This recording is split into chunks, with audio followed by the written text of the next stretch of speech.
Everyone, and welcome to CANTO Conversations. My name is Teresa Wankin, and I'm your host for this session. CANTO Conversations is a series of webinars that brings together regional and international experts to discuss COVID-19 and its impact on the Caribbean ICT sector. The ICT industry is crucial for governments, businesses, and citizens as we stay informed about the virus, remain productive, and communicate in a virtual world.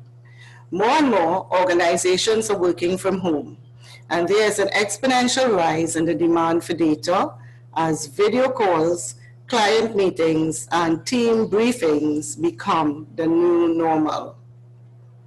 At the heart of these communication networks are internet service providers, and today we are going to discuss some of the funding opportunities available to Caribbean ISPs. We're very excited to have as a first guest on CANTO Conversations, Shernon Osepa from Internet Society. We're also honored to have in the audience the Honorable Faval Williams, Minister of Science, Energy and Technology in Jamaica. Minister, we know you're very, very busy with Jamaica's COVID fight, and we just want to say thank you for joining us this morning. You're welcome. Before I introduce Shernon, I want to just go over the format of this webinar. Shernon will speak for around 20 minutes, and then we'll have some questions answered. I'm encouraging you to send your questions via our Zoom chat, and to please mute your microphones. It's not necessary. We'll be taking our questions via the chat. So, without any much ado, I'm going to start. Shernon, welcome to CANTO Conversations. Thank you, Teresa. It's a pleasure and honor. Yes. So tell us, who is Shernon Osepa? Okay, let me proceed then with my presentation, because then I have it everything embedded into the presentation. First of all, it's a pleasure and honor for us to be here and to give a contribution to the development of the internet in the Caribbean. It's not just about to give a presentation, but we like to give a contribution to the development of the internet in the Caribbean. So basically what I'd like to do is to answer your question. If you don't mind, I'll proceed anyway with the presentation. So I'll highlight, let's say, a few things that I'm going to talk about. Who is your servant? Then I'll be highlighting what is Internet Society and what we are doing. And then I'll focus on the support mechanisms that we have in place with respect to COVID-19. And there will be opportunity for you to ask questions as well. So coming back to answer your question, your servant, basically my background is in electrical and telecommunications engineering. I did study in the Netherlands, then I did some business administration as well, and I have a master's degree in regulations and policy as well. Work experience, remember, I'm not going to focus much on this because this is not the focus is more on substance. But given that you did ask me, I had to do this. My work experience, presently I'm the Director of Caribbean Affairs and Development for Internet Society, previously more or less the same role as the Manager Regional Affairs for the Latin American and Caribbean Bureau. I used to work at ICANN as well, where I was the Regional Relations Manager for the Caribbean. And before, let me say, I went to international organizations. I used to work at the regulator in the Netherlands, Antilles. I was there the policy advisor and also department head. And I started my career as a network designer at the incumbent operator UTS Hotel in Curacao. And my areas of interest are internet governance, internet economy development in small island development states, cybersecurity, and not to forget natural disaster mitigation. And this is the reason why we are talking about this. Normally, if you look in the Caribbean, we focus a lot on not we focus on, I mean, we do have challenges with respect to natural disasters. And presently we do have a kind of a disaster for the whole world. So in one way or the other, we need to find a way how to mitigate, how to address these issues as well. So let me move on with explain to you as well regarding internet society, what we are doing, and we do also have a foundation. So I'll highlight very briefly what we are doing. If you look at the internet society, why does internet society care? I mean, there are a lot of things going out there. Why does internet society care? If you look what we're doing, internet society is focusing on we would like to see what we say, an open, globally connected, trustworthy, and secure internet for everyone. So everything we do in one way or the other has a connotation with, we would like to see open internet. This does mean we don't want to see an internet where people, for example, in given country, they don't have access to the internet. When we talk about globally connected, we would like to see, if you see presently, 52% of the global community is connected to the internet. So we still have 48% that is not connected to the internet. So we have all kind of smart ways how we're trying to get the other 48% connected. And with trustworthy and secure, if people lose trust in the internet, then we have a big problem. Because currently, and even before, let's say COVID-19, more than 95% of the global economy is being conducted over the internet. So just imagine what would happen if people lose trust in the internet. So that's in very high level, basically, internet society's focus. And we are focusing on what we call 3 strategic goals. Everything we do, we would like to, we are focusing on build, how we can build, enhance the internet, how we can promote the internet, and also how we can defend it. That is why when we see certain, let's say, threats out there, for example, people sometimes talking about they would like to see another kind of internet, then you will hear internet society's voice, because we are here to defend the internet as well. So let me rush with you through the some projects that we are working on presently. We, as I did mention before, everything we do, we are focusing on to build, to promote, and to defend the internet. And if we make like a deep dive, then we did divide this into what we call 8 areas, 8 projects. So this year, everything that we're going to do, we are focusing on 8 areas. The first one is what we call building community networks. As I did mention, globally, still 48% of the global community is not connected to the internet. If you look at traditional operators, they have been doing a great job, but still we do have underserved and rural areas that are not connected. So that is why we need to think about smart ways how we can get these communities connected. And within Internet Society, we have a project ongoing, which is called Community Networks. And by doing this, we're trying to get, let's say, other communities connected as well.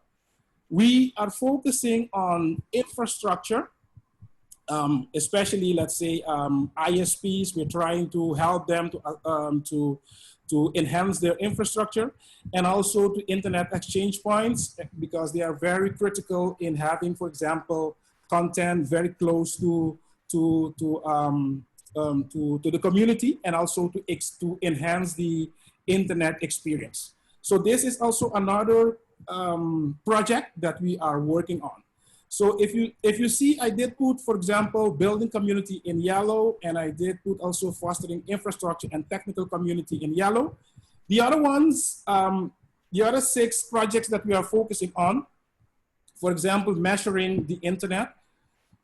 A lot of times we are talking, but it's not always that we have real data to come with sound policies, how we should be dealing with challenges that we are facing in the Caribbean and elsewhere. So that is why Internet Society has been focusing, or will be focusing this year as well.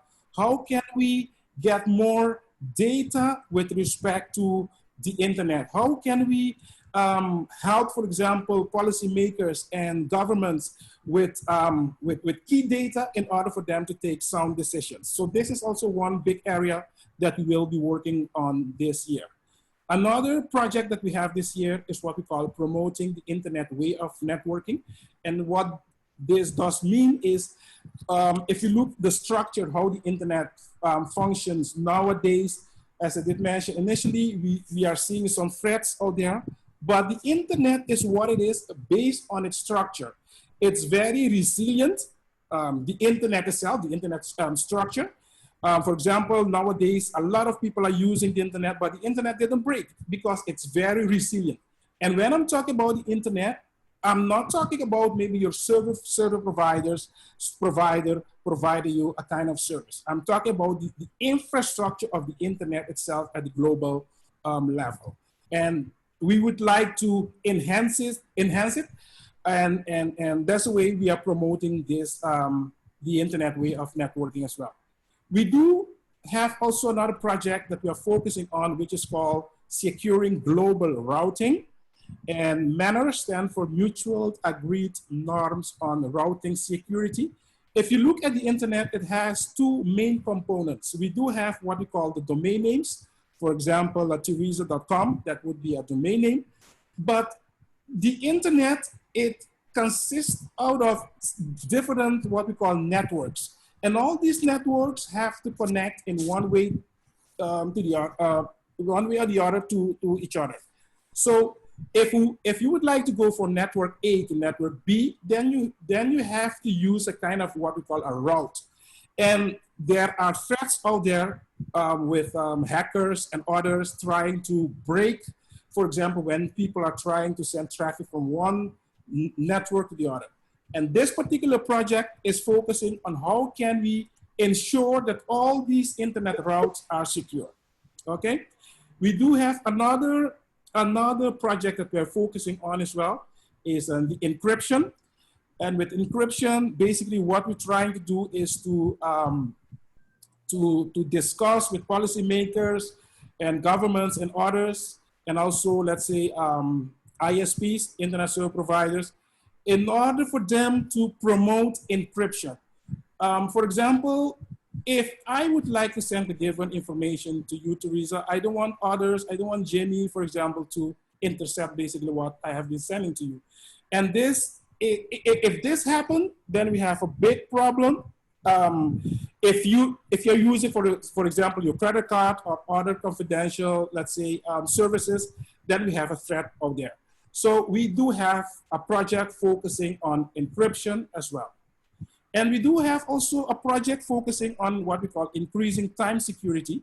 Everything that we do on the internet, in one way or the other, it is related to time. For example, if you would like to set up a VPN, virtual private network, if you don't manage to set it up quickly, then you may have someone trying to intercept your traffic. So you see, everything has to do with time as well.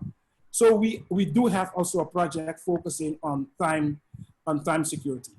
And the last project that we are focusing on, they are in total 8, is what we call leading by example with open standards and policy.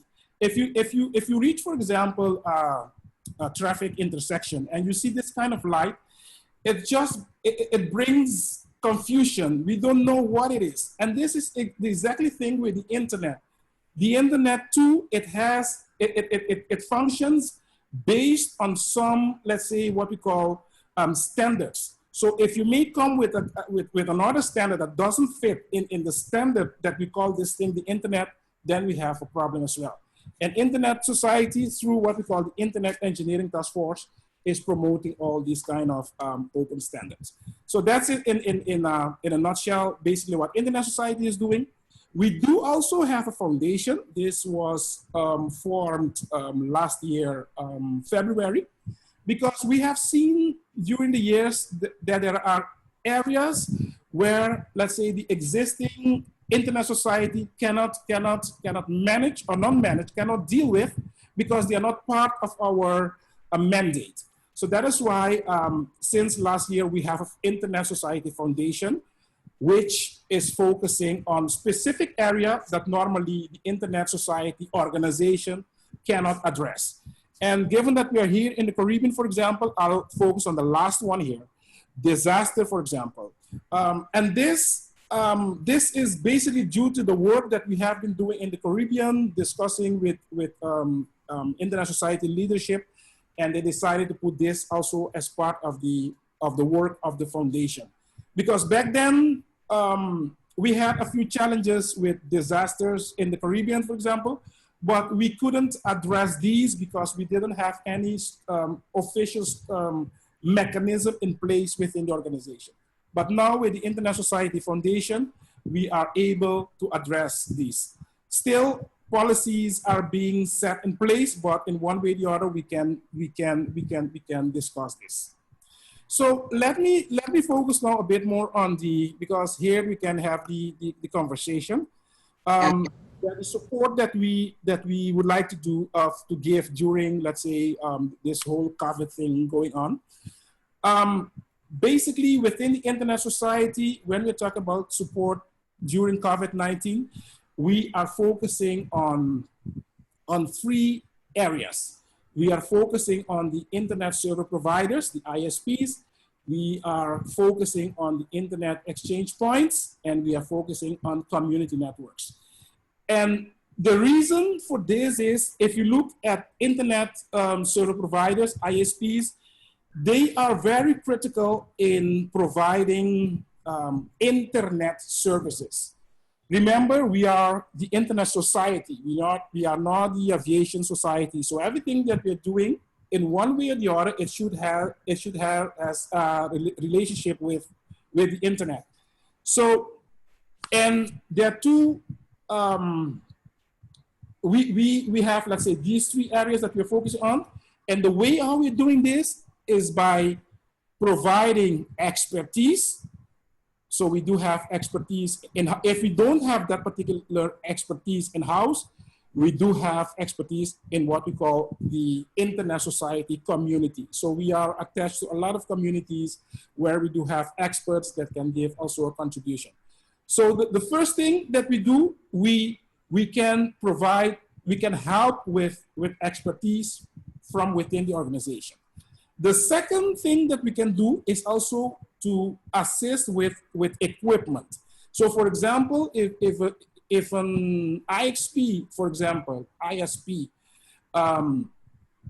and I would like to be very clear on this, when we talk about support, the first organizations that we are looking at are those who need it the most.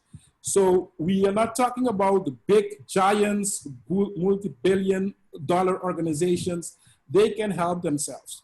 We are focusing on, let's say, smaller ISPs, those who cannot help themselves. They really need some support. And then, as I did mention, let me focus now on ISP and then I go to the other ones.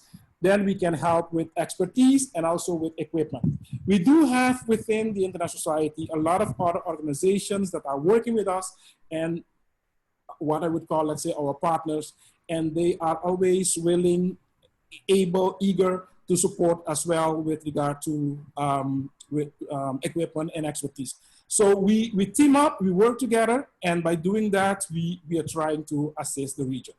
I'm talking now about the Caribbean, but this is the general approach for other regions across the world as well.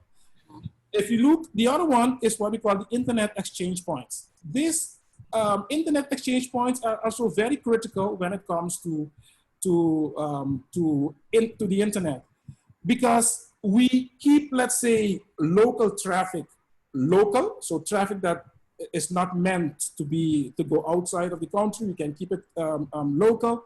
Then we have much what we call, then we can improve the speed of the operation. We can, with less delay. And also a very important area when it comes to internet exchange point is, for example, e-government. Governments can use local internet exchange points to also to develop their, let me call it, e-government platforms in order for them to have the local traffic kept local. But in addition to that, also to provide services in a much faster way. Because now they don't have to send the traffic all the way to Miami or New York or other parts of the world, but they can just use local internet exchange points. Also here, what we have been doing, right now we do have requests. I'm not going to mention the names of the countries, but we do have requests from 2 countries in the Caribbean that we are working with to enhance, to improve, let's say, their IXPs, given that they are seeing, let's say, increase of traffic, but they need some support. So we are helping them in that regard. So again, with expertise and with equipment. The third one, community networks, that's not that relevant as yet in the Caribbean. It will become, but presently it's not, because right now we are having discussions with 2 countries in the Caribbean, but we don't have a community network deployed as yet.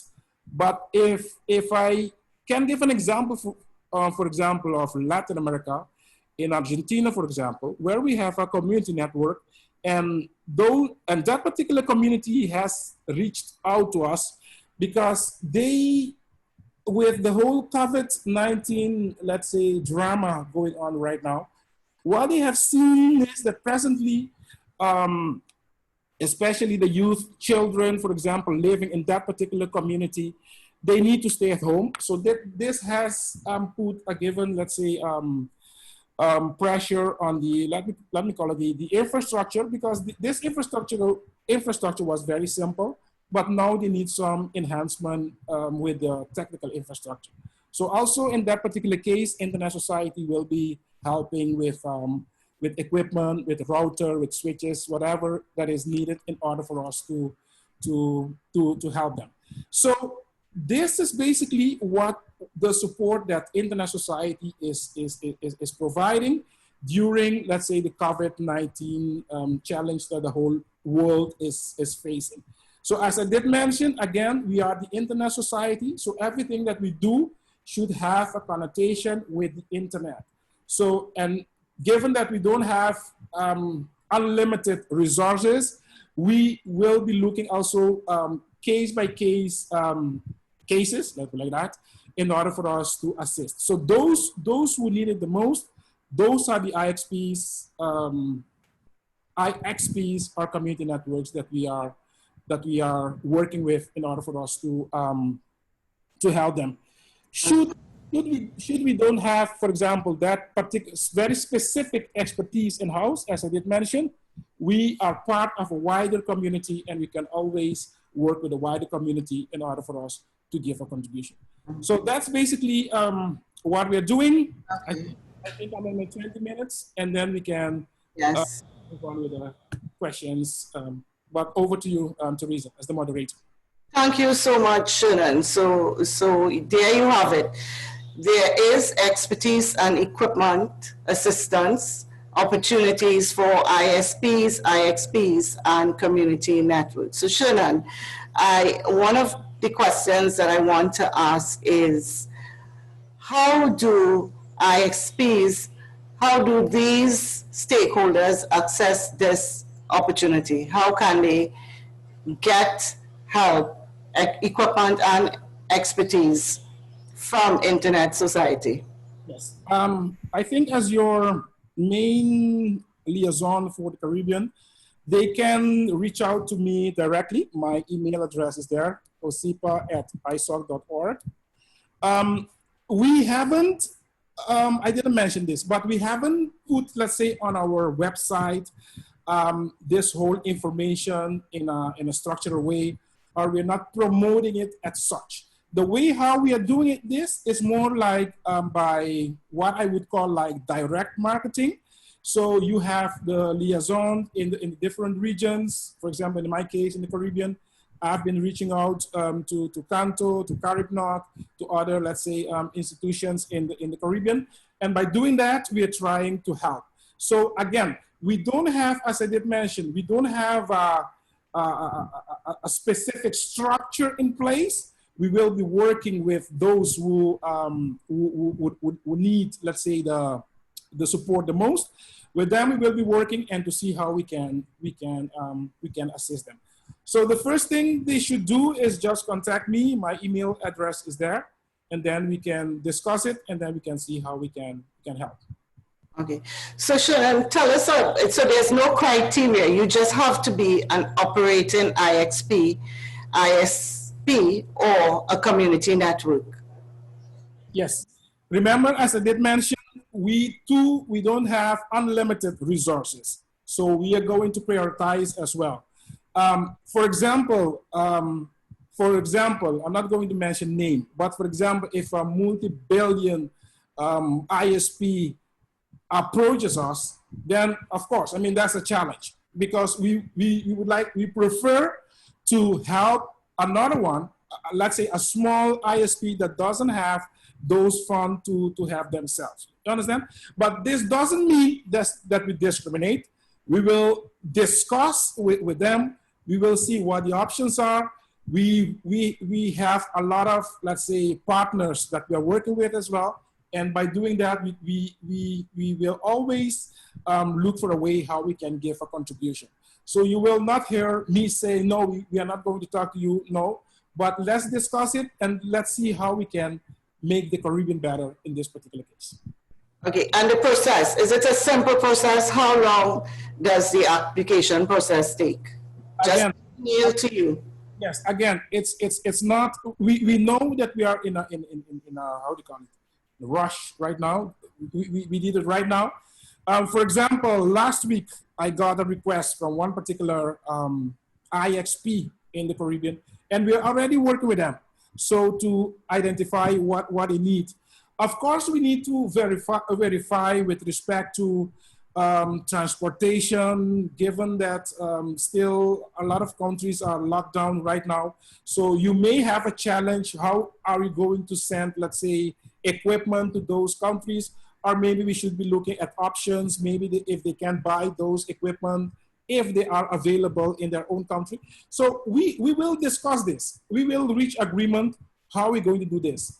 But as I did mention again, the first thing, contact me and let's discuss it. Okay, great. So I have a couple more questions for you. Does Internet Society have any statistics related to the increase of traffic during this crisis in the Caribbean? So next week, Tuesday, for example, we're going to have another, and I would like to invite all of you who are here as well. It's another community, but we are all part of a big family. Within the CITEL community, they had last week a webinar especially for the Spanish-speaking, Latin America. They had a webinar focusing on the real implications of what is going on right now with respect to the internet. So we had that last week, Thursday for Latin America, and we're going to have this coming Tuesday at 2 p.m. Trinidad and Tobago time for the Caribbean, for English-speaking Caribbean, and I'll be moderating that session as well. So in that particular session, we will be looking at some specific areas with respect to traffic increase. There are some myths out there as well. For example, there are people thinking, okay, the internet is going to break because everybody's working online. So all these we will be addressing next week at CITEL. So Teresa, I will send you later on, let's say, the invitation so that you can forward it to your community as well. But if I can mention one particular country, Haiti, for example, I had conversation with them, and they have seen some increase in traffic, given that people are working online. Of course, that's the case in other countries as well. But we would like, as I did mention, we would like to get first-hand information from those people who are working in those particular areas. We may guess things, but we would like to measure and have some substantial things that we can talk about. So we do expect, because everybody is working online now, so we do expect traffic increase. There is also another challenge that maybe I can address it right here. When we talk about internet penetration, not only from the Caribbean, but elsewhere as well, we have seen, for example, we had countries indicating, for example, they have like 80% internet penetration. People are well connected. And right now we are experiencing something completely different. And it seems like a lot of these persons who were connected in one way or the other, they were using, let's say, free Wi-Fi at work, you know, or at public places. But in one way or the other, they don't have internet access at home, you know. And those who have, let's say, all those data plans, sometimes it's very expensive. They just access the internet when they get a free Wi-Fi. So this is also something that we should be discussing to get a better view regarding this, because in order for us to know the real situation that is happening right now. We thought back then people were connected, but it seems like not all of them are connected. So that's another discussion that we need to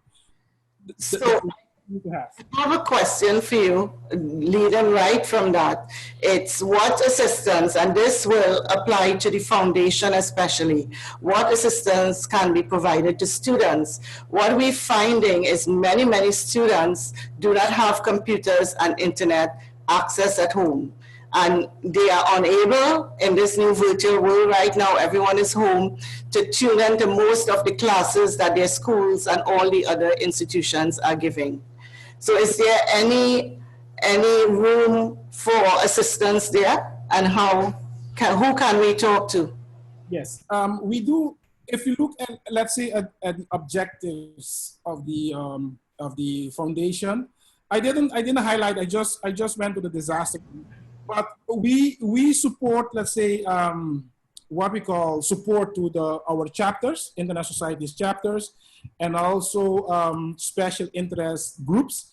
And we have, let's say, we can provide, let's say, small grants, let's say from $3,000 all the way to $30,000 to, let's say, but this is more for the chapters community. We also do have the second bullet, community capacity building. If you may have a smart idea, because nowadays we are looking at that, if you may have a smart idea, and this is more for the, let's say, for the innovation part, through the Internet Foundation, there are some opportunities for us to discuss that. I don't have right now, let's say, exactly, let's say, how do you call it?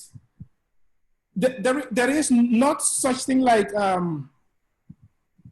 exact criteria, how they're going to measure that. But I think what they will be doing, maybe I can share the context of the CEO, of executive director of the foundation later on, or I can approach them as well. So if people have any particular concern, I can put you in contact with my colleagues at the Internet Foundation. But what we're doing right now is to look at some innovative ways to get people connected. With respect to your question regarding computers and so on, I don't know the exact answer on that.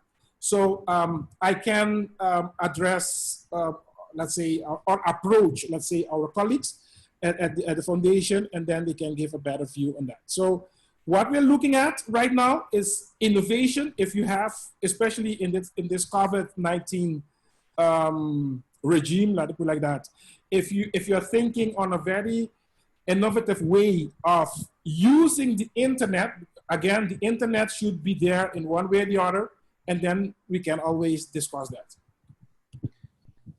So I know you said that you couldn't share the companies with the IXPs, but can you tell us which two countries have been getting assistance from you all?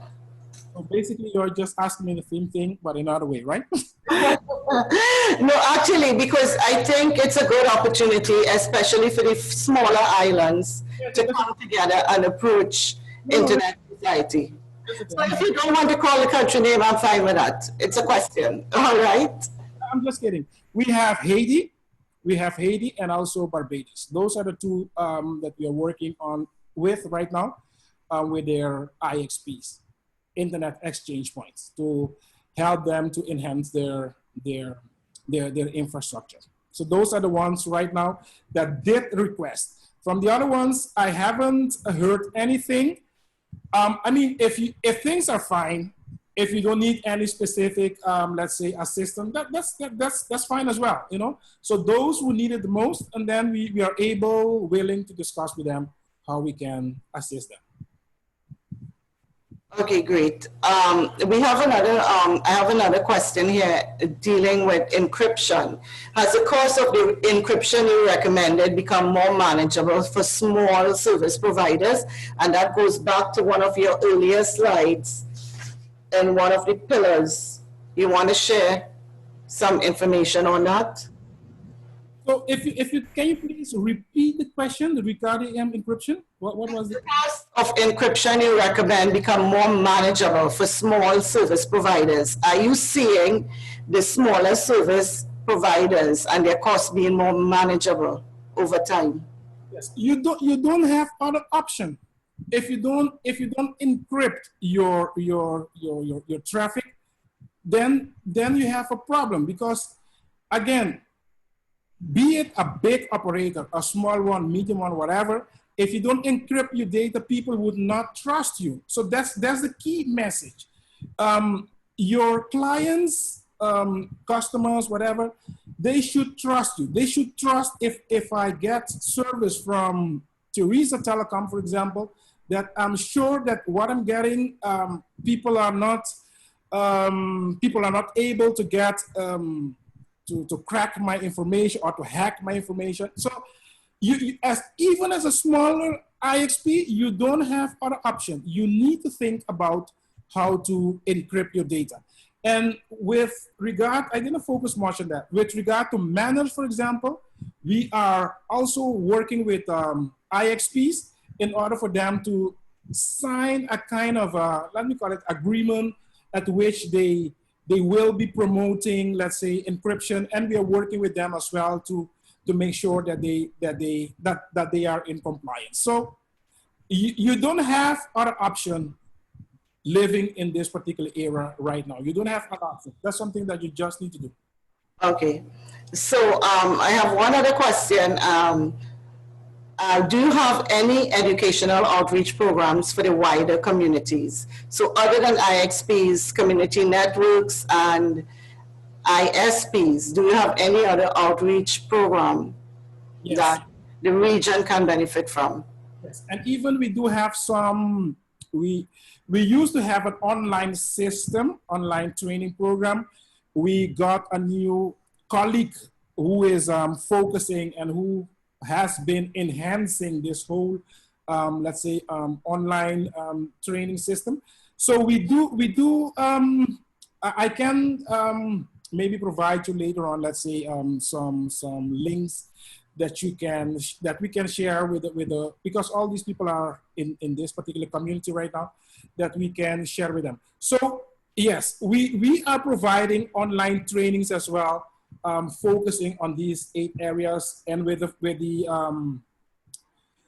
foundation, if you may have a specific area, research area, especially working with universities, that you would like to go in a given direction or to, how do you call it? To research a given challenge that we're facing, we are also willing to discuss that. So the answer would be yes. So I have one last question for you, Shernon. Operators have noticed an exponential spike in the demand for broadband services. In some instances, we have noticed that traffic in our networks has increased by 40% in the first week or lockdown in some countries. can you give some views? What are your views on the strategies some governments and regulators can use to support the industry at this time?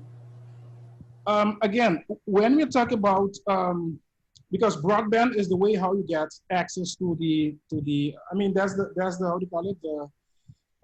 The connection, that gives you connection to the internet. It's very important, especially talking to governments, that they understand what we call the 3 operational layers of the internet. You need to have telecommunication infrastructure in place to get internet access. It doesn't matter if the internet, how do you call it? It doesn't matter if it is a fixed, let's say, infrastructure, it's a mobile infrastructure, satellite infrastructure. You need to have a telecommunication infrastructure in place. So that's the first thing. Once we have that in place, then we go to the next level, where we have what we call all the protocols, the domain name system, and so on. And on the highest level, we have the applications. So the Googles, the Twitter, and so on and so on. So sometimes, especially dealing with policymakers, with governments, given that this particular distinction is not always clear to all to them, they may be focusing, for example, on a problem that we may have in the, let's say, that we call the second part of what I did mention, while that particular problem is not there. Maybe it's on the application. I think what the person asking the question wanted to get at is what type of strategies or best practices to manage that increase in demand. Yes. Happening right now. So I know in some countries, the education ministries are trying to have all their online training at one time, because should everyone log on at the same time, no matter how perfect our networks are, we will have problems.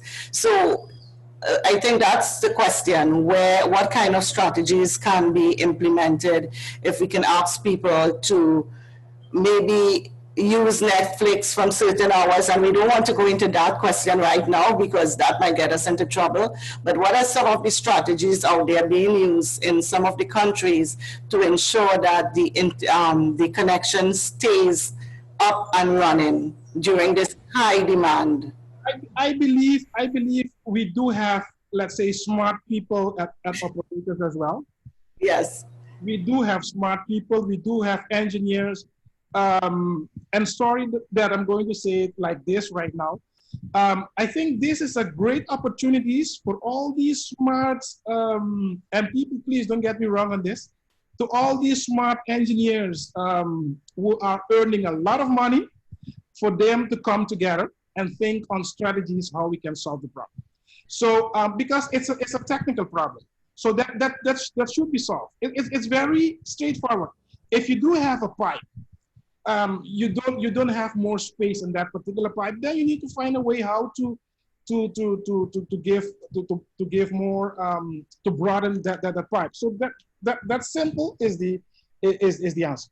So now I understand, maybe you don't have equipment, maybe you didn't plan to upgrade your infrastructure, but these are technical discussions that we should have, let's say, then on the technical level with all these engineers, and I'm sure that they will come with the best solution. Of course, and that's another conversation right now. What we're looking at is a way for the industry to get some kind of relief with what's going on right now and to ensure that the connectivity stays alive. I am going to give ask one last question. Can Belize, the country Belize, access these opportunities from Internet Society? We do have great friends in Belize, so that should not be a problem. So okay, great. There you have it. So we only have 4 minutes left, and I wanted to ask the Honorable Minister if she has any question or any issue that she wants highlighted before we wrap up. Honorable Minister.